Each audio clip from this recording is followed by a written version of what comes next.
Life is a journey, a long trip from when we're born until we die. Along this trip, we go on many smaller trips that shape who we are. It's important to enjoy every part of the journey, not just rush to the end. Often, we miss the small, happy moments because we're too busy thinking about the future. But really living means paying attention to these moments and learning from them. In this video, we talk about life as a journey. The Bible, especially in 2 Corinthians chapter 5 verse 10, tells us that we should think about how we live because one day we'll have to explain our actions. This idea makes us see life differently. It tells us to take our choices seriously and enjoy every bit of life. Every little thing we do adds up to tell our life story. This means that there will come a time when you stand before God, and it won't be about how you died or the wealth you amassed like houses and businesses, or even how many children you had. Instead, it will be about the way you lived your life, the path you took to get there. All these material successes and goals are just destinations. They are the things you work so hard for, the reasons you study intensely, and why you put up with the challenges you face. It's not just these achievements, but how you navigate your journey that truly matters. Anyone can reach destinations with different routes and different means. And you must have heard people say the ends justify the means, meaning it doesn't really matter how you get to your destination. The fact that you were able to reach it justifies anything you did to get there. Such messages are destructive to anyone who wants to know what it truly means to live life to the full as God ordained it to be, and wants to stand before Christ to hear those wonderful words. Well done, good and faithful servant. Your life's journey today is a blueprint drawn by God. You're not a mistake going somewhere to happen. You are a deliberate creation of a great God with a wonderful intention for you.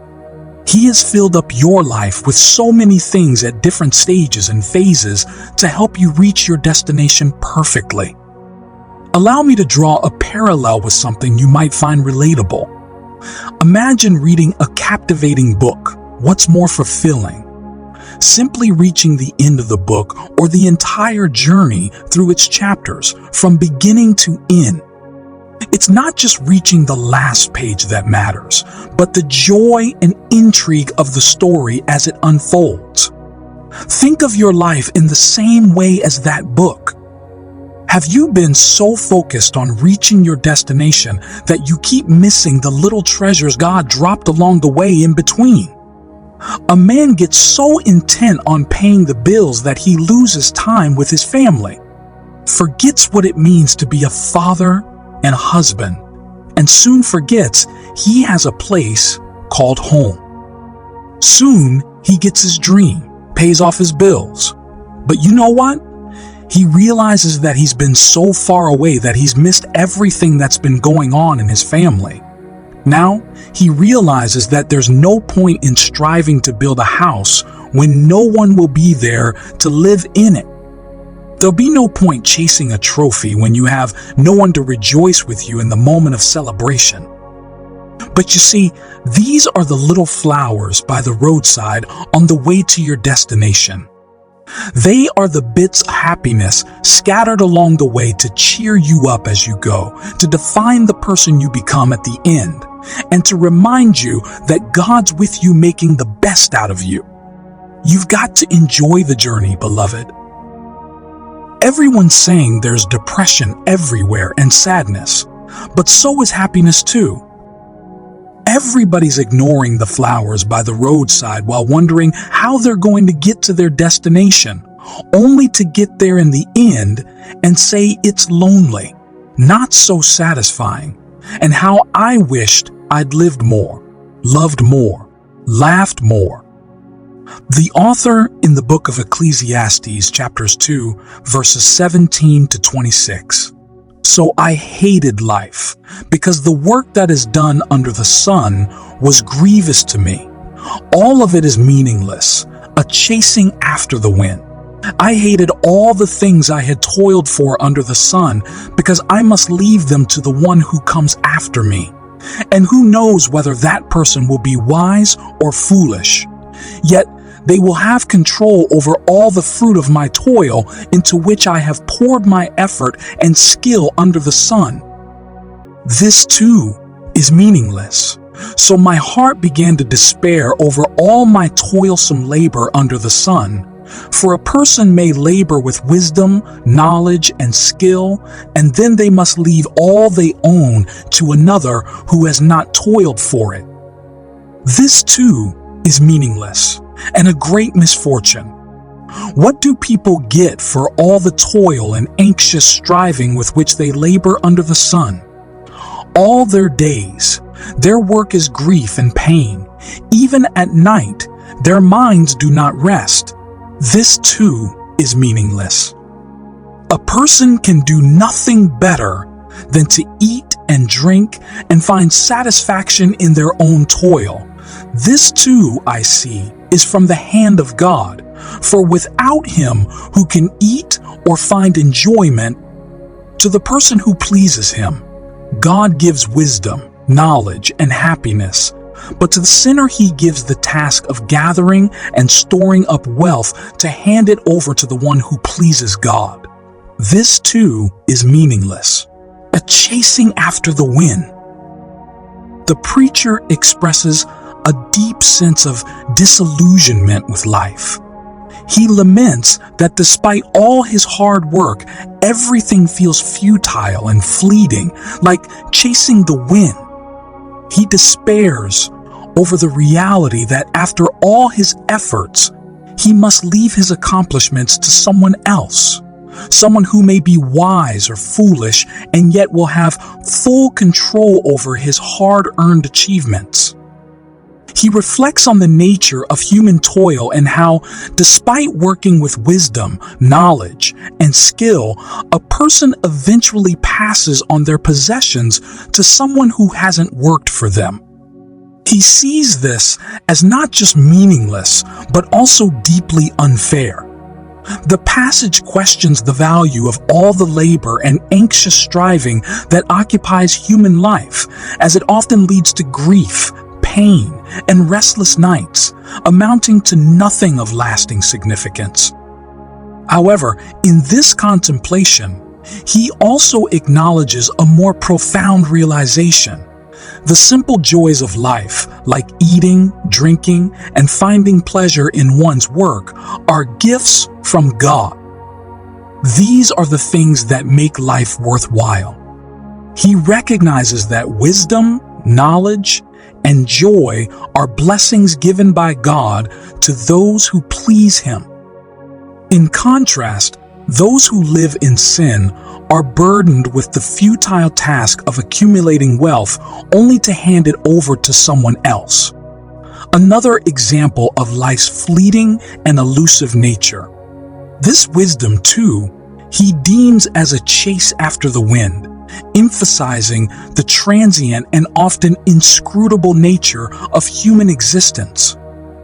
I mean, you could go through this whole book of Ecclesiastes from start to finish, and a major part of it is dedicated to encouraging you to live your life to the full. Now, don't get me wrong. Our actions during this journey are important, and God will judge us accordingly. But also significantly so are our inactions.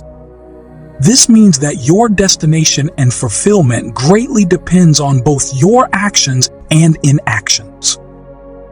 If things you pick up along the way, such as depression, fear, discouragement, and frustrations, affect your health and has the power to even cut your journey short, don't you think others like happiness, faith, courage, laughter, good relationships, and so on will make a better difference?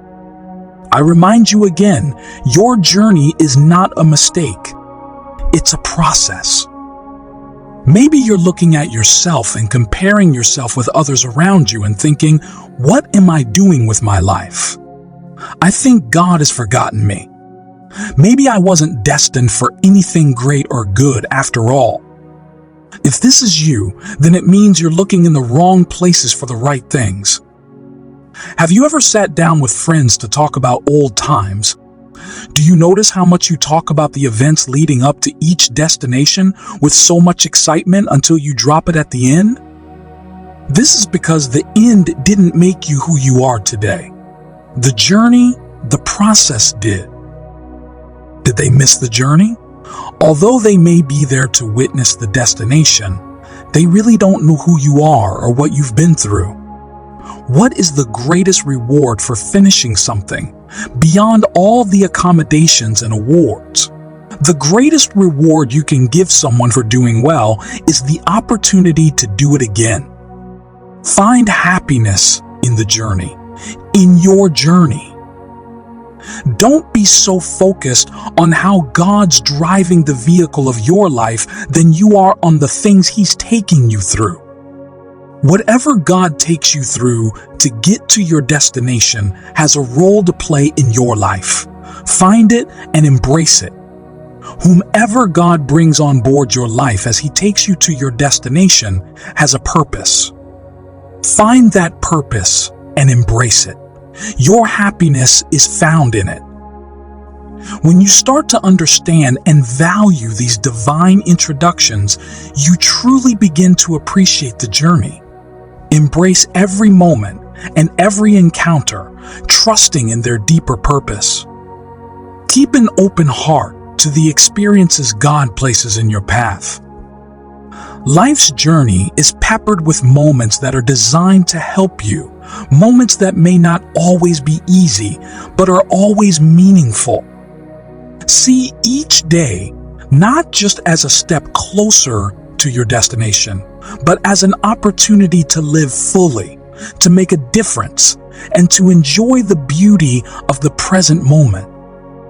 Sometimes, the places, things, or people along the way are going to be rough. You might cry, lose things, and get your fingers burned. But you know what? Nothing beautiful is ever going to come out of it if you throw them all away and detach yourself. The mountain is right there before you, and you must never take your eyes off the peak where you're headed. Yet each step is what will take you there. Each shoulder you'll climb, each hand you'll hold, each challenge you'll face will contribute on the sense of fulfillment at the end of the road when you look back. The true gratitude for life and for living is born when you live in the moment. It's the beautiful things God has placed around you. Listen, no matter how hard you work, your pay will never be enough to settle your bills. Do what you know how to do, but learn to understand and accept the fact that God takes care of His children. That is His promise. Remember that life is all about the journey, not just where you're going. It's about the paths you take, the things you learn, and how you grow along the way. Really living means enjoying each day, not just waiting for the end goal. God is bringing people and experiences into your life for a reason. By enjoying these moments and putting your trust in God, you can live a happy and thankful life. So don't just focus on where you're headed. The real joy of life is in the journey itself and in becoming the best you can be through all these experiences.